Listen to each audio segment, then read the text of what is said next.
Le litigation support, c'est un ensemble de services qui ont été conçus, fournis aux professions juridiques, particulièrement les avocats, pour les aider face à des procédures de plus en plus complexes et à un monde des affaires qui se judiciarise de plus en plus. Historiquement, les premiers services de litigation support, c'était de l'expertise financière, de la comptabilité.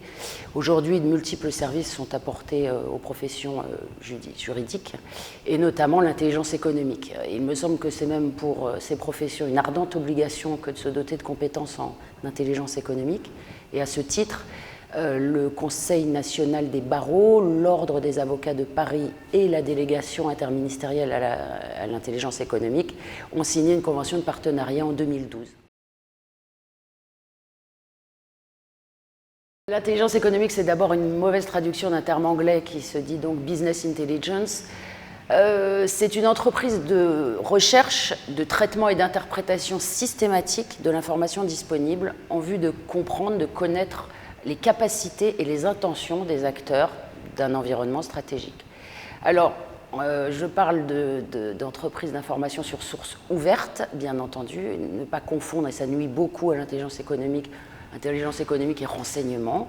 L'intelligence économique, elle mérite son mot d'intelligence dans le sens où elle combine des informations très disparates, venues de champs très divers, qui en soi sont des signaux, pour en faire une information stratégique qui a du sens et qui permet de prendre une décision pour les décideurs ou les avocats, justement. Alors pourquoi faut-il recourir à l'intelligence économique? J'ai envie de dire, il serait temps. Les Français ont beaucoup de retard en la matière. Les Allemands, les Américains pratiquent l'intelligence économique depuis bien des années. Les entreprises ont besoin de connaître leur environnement stratégique. Et pour le connaître, il y a 3 raisons à cela.